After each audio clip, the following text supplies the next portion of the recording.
Olá pessoal, tudo bom? Então vamos para a nossa primeira aula do curso de Mecânica Clássica 1, certo?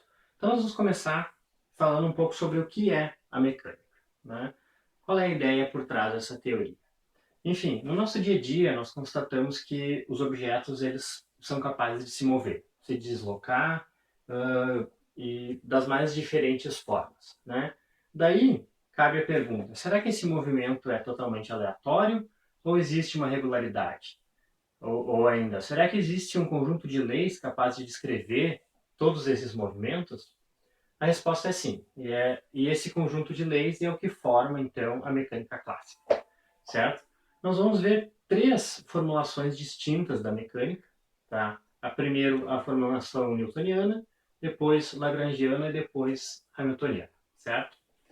E em todas essas formulações vão aparecer alguns conceitos que são fundamentais. Tá? Então, esses conceitos são o de posição,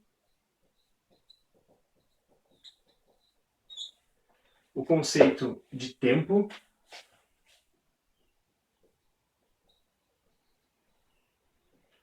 e o conceito de massa. Certo? Bom, a posição é o lugar de um corpo ou de uma partícula no espaço. Certo? A gente vai tratar em mais detalhes isso mais para frente, mas a ideia é que eu posso localizar uma partícula através de um vetor posição. Tá? E eu posso escrever esse vetor posição em função de um certo sistema de coordenadas, tá? Em um determinado referencial. Certo? Então esse aqui vai ser o meu vetor posição, que vai determinar a posição de uma certa partícula. Na mecânica clássica, o tempo é uma quantidade absoluta. O que eu quero dizer com isso? Eu quero dizer que qualquer observador vai observar o mesmo tempo, ou ainda, se eu, por exemplo, contar até 5, 1, 2, 3, 4, 5, e medir o tempo que eu levei para contar no meu relógio, e vocês fizerem uma medida com o relógio de vocês, nós vamos concordar com o intervalo de tempo que levou para eu contar de 1 a 5. Tá? E qualquer observador vai concordar com esse intervalo de tempo. Então é nesse sentido que a gente vai dizer que o tempo da mecânica clássica é uma grandeza absoluta. Tá? Essa é uma grandeza que é imperceptível. Né? Nós não sentimos o tempo passar, mas nós conseguimos medir a passagem do tempo. Certo? E o terceiro conceito, que vai ser fundamental nesse curso, é o conceito de massa. Tá? E esse é um conceito um pouco mais difícil de explicar, mas que fica claro no contexto das leis de Newton. Certo? Então agora o que nós vamos fazer é enunciar as três leis de Newton e a partir daí tentar definir o que é massa na mecânica clássica. Certo? A primeira lei de Newton nos diz que um corpo permanece em repouso ou em movimento retilíneo uniforme a menos que uma força atue sobre ele. A segunda lei diz que um corpo sob a ação de uma força se move de tal forma que a taxa de variação temporal de seu momento linear é igual a tal força.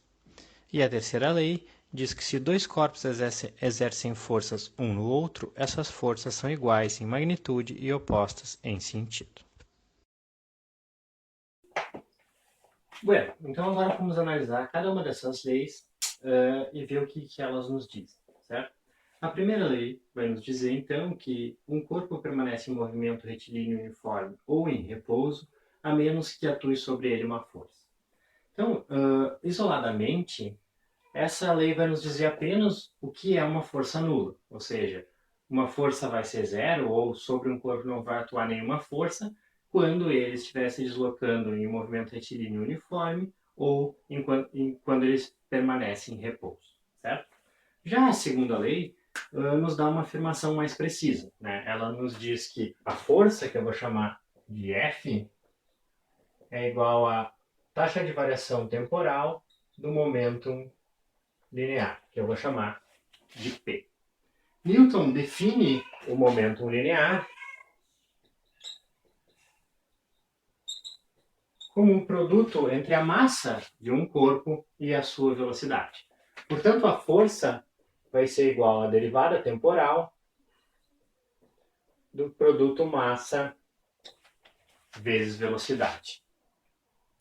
Então, eu não consigo definir exatamente o que é força, a menos que eu defina exatamente o que é massa.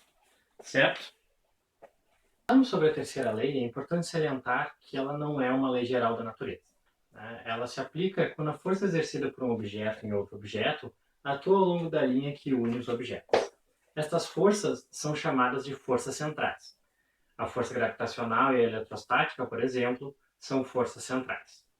Forças que dependem da velocidade das partículas não são centrais, de modo que, nesses casos, a terceira lei pode não se aplicar.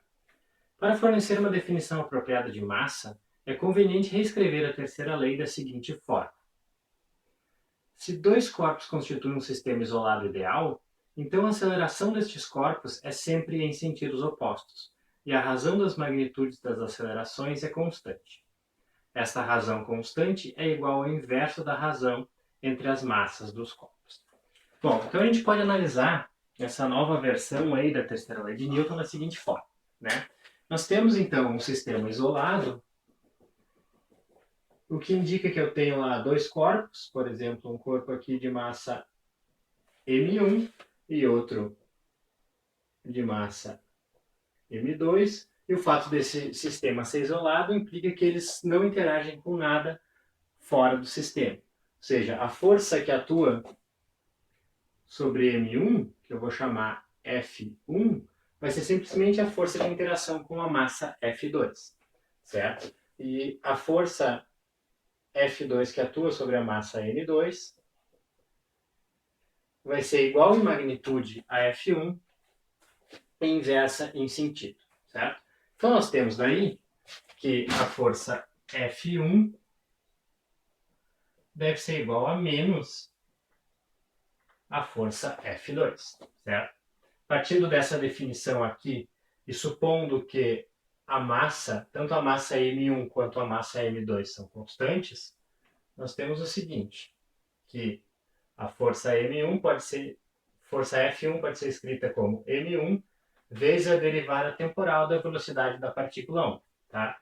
Isso é simplesmente a aceleração A1 dessa partícula. Por outro lado, isso aqui vai ser igual a massa M2 vezes a aceleração A2 da partícula 2, certo?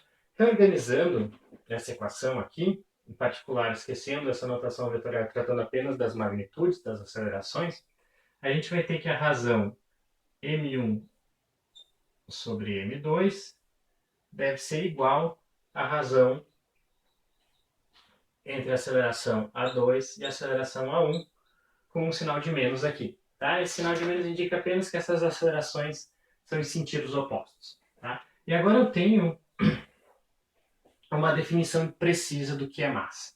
Certo? Eu poderia definir que a massa M1 é a minha massa unitária, tá? E comparar a aceleração dela quando interage com qualquer outra massa. Tá? Então eu manteria sempre a massa M1 e pegaria uma outra massa qualquer, faria com que ela interagisse com M1, mediria as acelerações, né, de cada um desses corpos, e a partir daí eu poderia determinar qual é a massa M2. Certo? Então aí eu tenho uma definição precisa do que é massa. Essa massa que aparece aqui na segunda lei de Newton, ela vai ser chamada de massa inercial. Tá? Então ela está associada com o movimento da partícula. Né? Essa massa inercial me diz como um certo corpo vai responder mediante a aplicação de uma determinada força.